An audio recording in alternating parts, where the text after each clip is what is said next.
O quanto de nós trazemos como herança de um lugar? A mania de cruzar as pernas, de juntar as saias, de sentar no chão, de nos formarmos em roda, de olharmos olho no olho, onde a cantoria rola solta, aonde a gente compartilha saberes. Neste lugar, as minhas memórias sensíveis se misturam e se constroem com a de tantas outras mulheres, aquelas que vieram antes de mim, que construíram caminhos, que me trouxeram até aqui. Tantas mulheres, mulheres do Vale.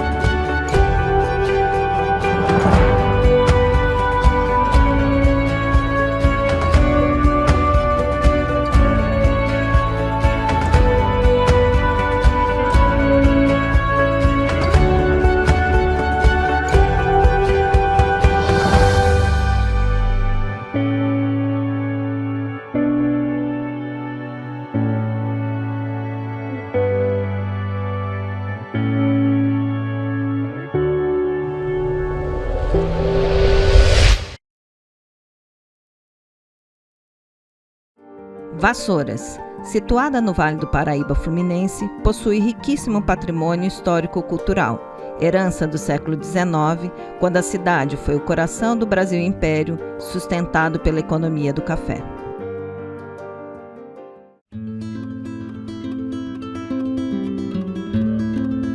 Mariana, liderar um conjunto de mulheres e de homens, né, e pensar num sonho que era aquilombar, que era ser livre, que era ser mais do que você é, que era se tornar humano, se tornar vivo, se tornar dono de você próprio.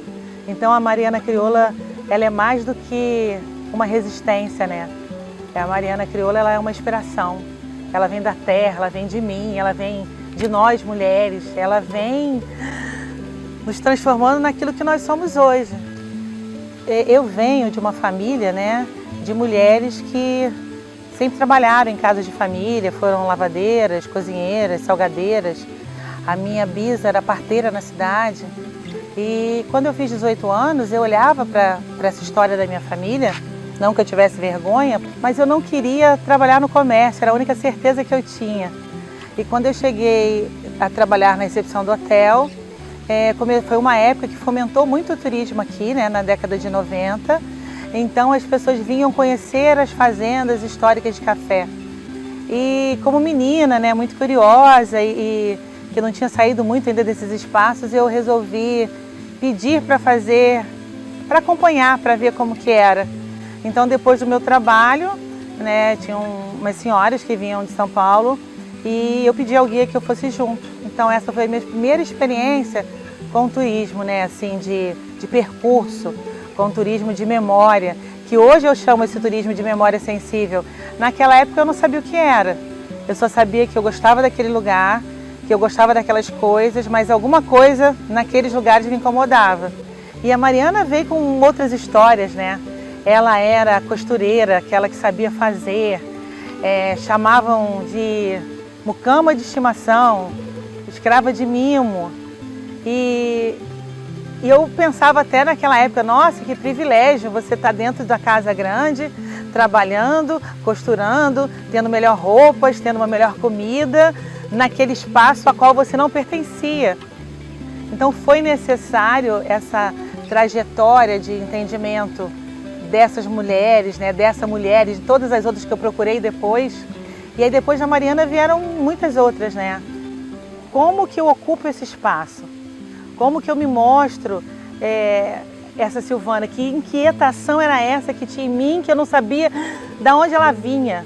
Então, o estudar, o contar a história do Vale, né, o olhar espaços de construção, o mudar a narrativa de... Eu não vou mais falar que veio da Europa, eu não vou mais falar com títulos nobiliárquicos, eu vou falar daqueles que souberam fazer, daqueles que tinham conhecimento do ferro, daqueles que tinham conhecimento da cantaria, daqueles onde as mãos estão impregnadas em tudo isso que conta a história do vale. Então eu falava assim, eu tô aqui. Eu tô invisível, mas eu tô aqui.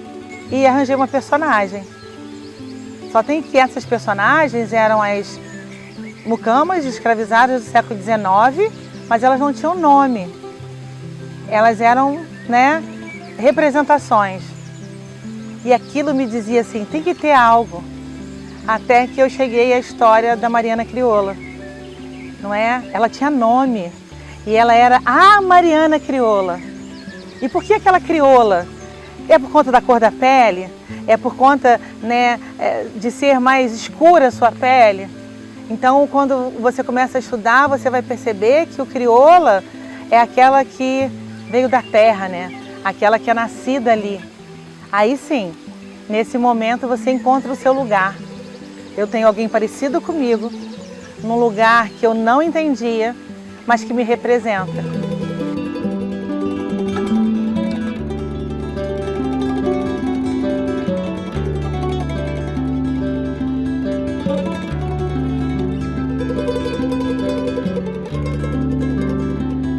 Eu consigo chegar no centro histórico e falar de um chafariz, que tinha uma cantaria, que tinha as lavadeiras, que tinha as doceiras, que tinha as floristas. Eu consigo incluir essas mulheres nesse cenário.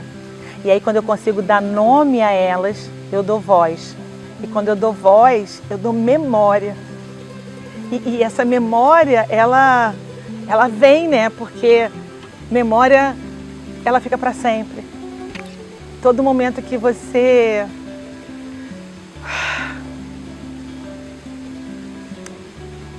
tentar se sentir forte, você vai ter essa memória, você vai recorrer a ela. Eu fiz isso durante muito tempo. Acender o candeeiro. O candeeiro eram lamparinas muito pequenas que ficavam no canto das senzalas, né?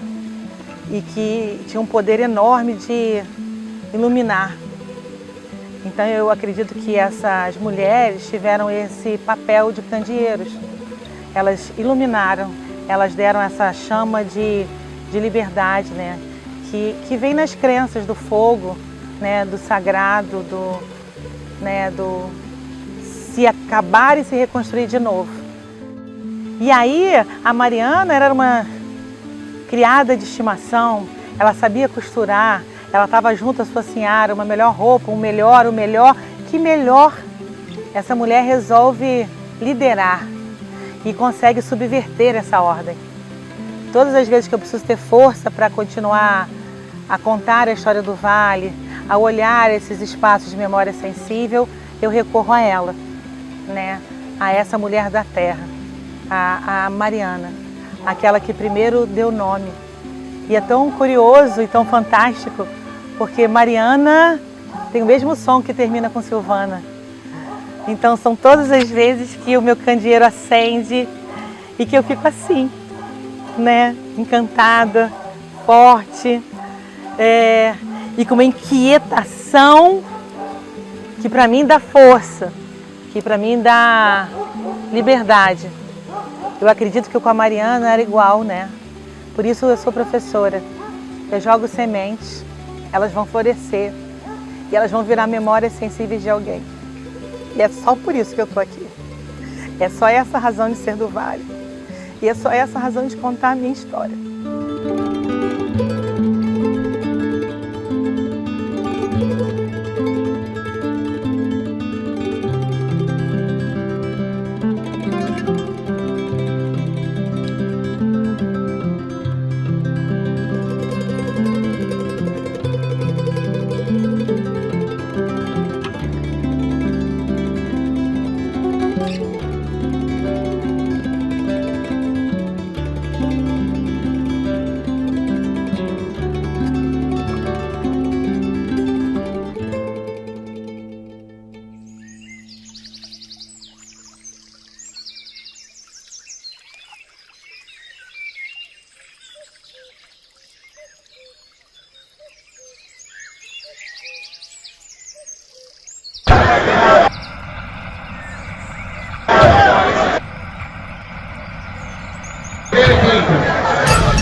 E o mercado de bolsa de valores sempre me chamou muita atenção.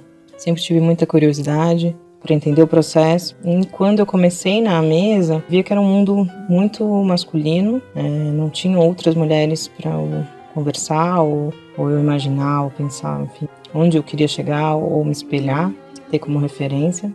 E na hora que eu estava no mercado então pensando, eu comecei a me questionar quem teria sido a primeira mulher a investir. E nunca imaginei, era uma brasileira. Eu levei essa questão para a faculdade, eu tinha que fazer um trabalho de conclusão de curso e falei que eu iria pesquisar. E num dia, olhando uma revista, eu vi uma menção sobre Eufrásia e tinha uma semana de férias. Eu dei um Google, liguei para o museu em Vassouras e falei, então eu vou para Vassouras para saber, para tentar entender, né, quem foi Eufrásia. Cheguei em Vassouras e é muito interessante porque na vida a gente nunca imagina quando ninguém te avisa que aquele dia vai ser um dia importante, que vai ter um divisor de águas na vida. Eu lembro de chegar, ficar num hotel próximo do museu, fui caminhando e subi, né, a ladeira que dá a entrada. E na hora que eu cheguei, ver tudo, a arquitetura, a forma como aquilo é mantido, dá uma sensação muito de cápsula do tempo. E a partir do momento que você passa pelo portal, né, aquela parte na entrada, o ritmo é outro, a tranquilidade. No momento em que eu fui mexer no acervo, né, fui olhar os documentos, tem todo um trabalho de observação daquela caligrafia. Então, mexer em documentos que tinham 100, 150 anos, aquilo foi concretizando para mim quanto tempo tinha sido entre o que a Eufrásia fez e o que eu estava vivenciando, porque até dias antes eu dava a ordem no computador para fazer uma compra ou uma venda. Eu não tinha ideia do tamanho de quem tinha sido a Eufrásia. E às vezes eu sentava na mureta de pedra que tem no museu e olhava pela janela, porque era uma forma de me concentrar, tentar imaginar quem tinha vivido nesse universo, quem tinha sido a família da Eufrásia, como ela tinha sido criada, como ela tinha tido coragem de romper tantos padrões. E não só romper, porque romper ela podia ter um impulso, mas a coragem de se comprometer, de construir uma vida, de ser bem-sucedida na profissão que ela escolheu. Uma profissão em que ela não podia descer para negociar no pregão Viva Voz, né? Ela tinha que ficar no segundo andar da Bolsa de Paris. Quem era essa pessoa? Então a minha forma de começar a imaginar, tentar organizar o meu pensamento, era através da janela.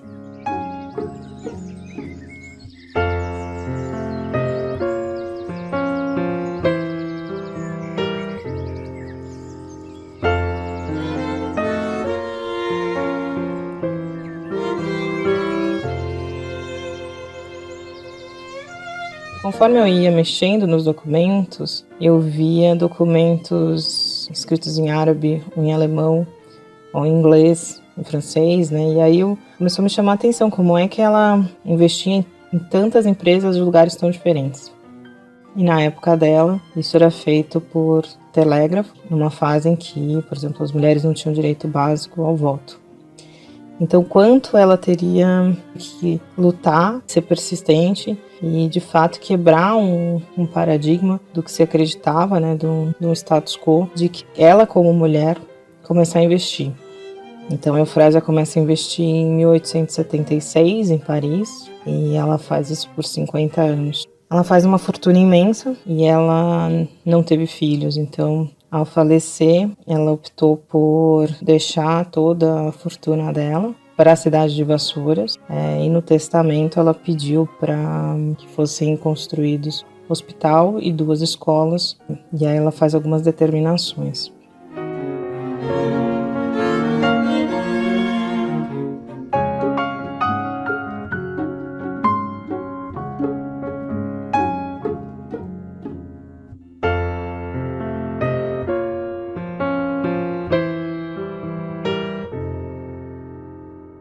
passar por aquele portal na entrada do museu e dar a chance ao que eu vi em Vassouras mudou completamente a minha percepção sobre o que eu vivia como mulher no mercado financeiro e sobre a realidade das mulheres na sociedade hoje em dia.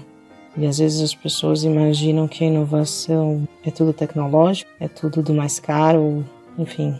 E para mim a maior inovação é o momento em que eu me repensei enquanto pessoa na sociedade que eu vivia e do que eu queria, do que me interessava. Foi em uma cidade histórica, uma arquitetura, do século XIX, com muitos documentos antigos, mas ali foi a energia que eu precisei para me enxergar e enxergar a sociedade que eu vivia.